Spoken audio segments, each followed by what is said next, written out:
And so today I want to share briefly about the principle of humility. Now, humility comes from the root word humus, which means the earth. And I would define it also understanding the true you in the eyes of God. Now, the opposite of humility is pride.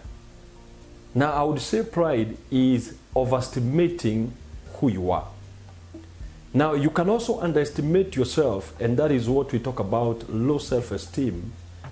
And it is important to know that when you understand who you are not threatened by the people around you. You do not try to overshadow people, neither do you allow people to overshadow you. Humility is not allowing people to trend upon you, but it is the ability to handle situations with the right attitude towards people. Now, when you look at the words spoken by Solomon, he said that when you have humility, it gives you access to riches, to honor, to life. And what else do a man want in this life? Everybody is looking for riches and wealth that enable you to live a good life. People are looking for honor, which is the high level of respect that people will accord you, or what we call fame. And life, longevity. And not only living long, but also living a quality life. Now, when you're a person who has humility, it gives you the access to these blessings. And I want to say this, that one of the key things that is an indicator of humility in somebody's life is obedience. Because obedience gives you access to the next level. Now, I give this example. Now, I have traveled a few times, and when you go to any airport, the security details will want you, they'll expect you to remove your shoes, to remove your belt, and probably to remove some of the things that you are carrying, and to put them aside. And if you do not do that, then you cannot be able to access the next level. You cannot even be able to enter an aeroplane if you have not gone through the security check.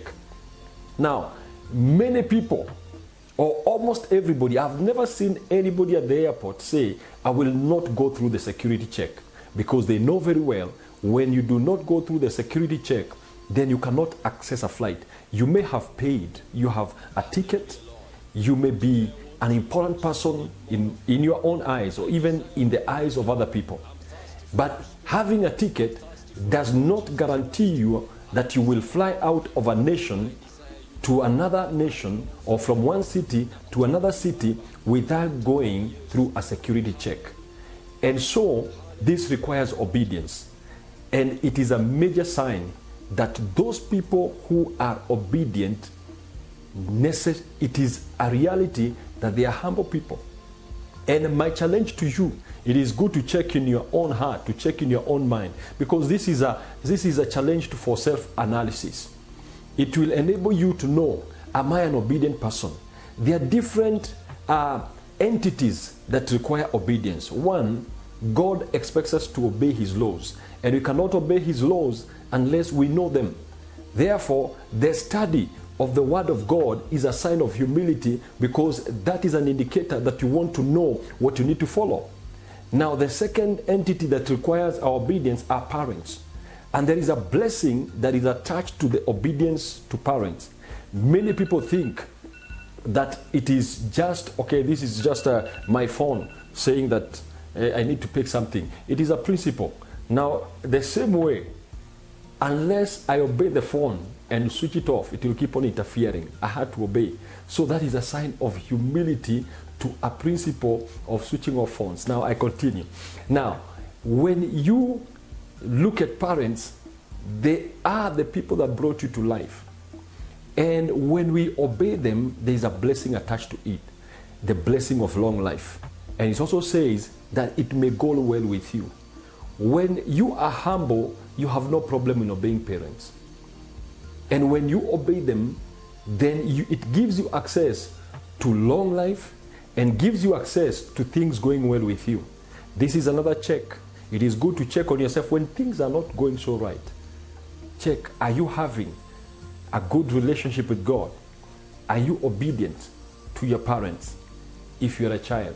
Now, when it comes to people who are married, I say your parents deserve honor from you.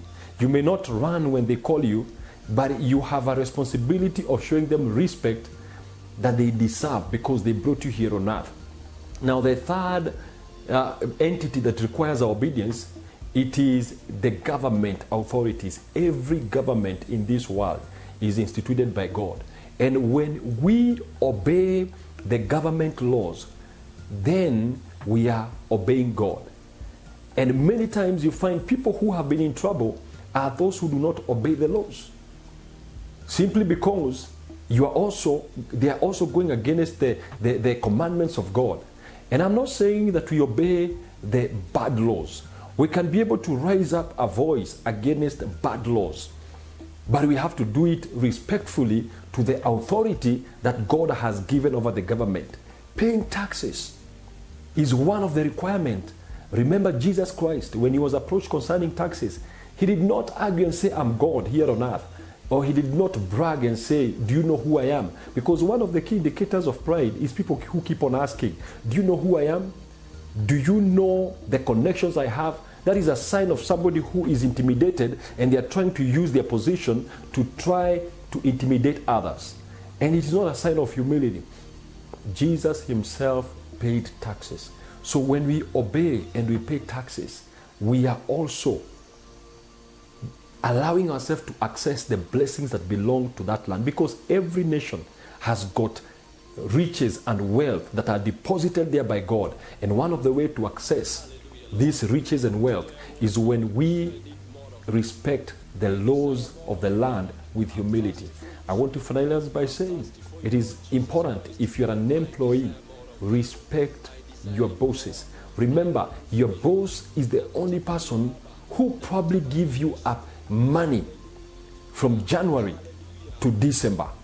Now, if you check around your life, your parents can give you money probably once in a month or twice in a year. Your brothers and sisters, you borrow money from them, they'll get tired. But this person called the employer is the one person who is able to be a provider indirectly to you. And that is why God also commands that we need to obey the people who have employed us and do service to them, not as men pleasers or eye pleasers. Eye pleasers are the people who will do work or will only work when somebody is watching them. Let us remember that there is a God watching us, and when we obey the entities that God has put upon us, then we enjoy his blessing. My name is Dr. Julius Kimani, and once again, this is 10 minutes with Dr. Julius Kimani. God bless you and see you next time.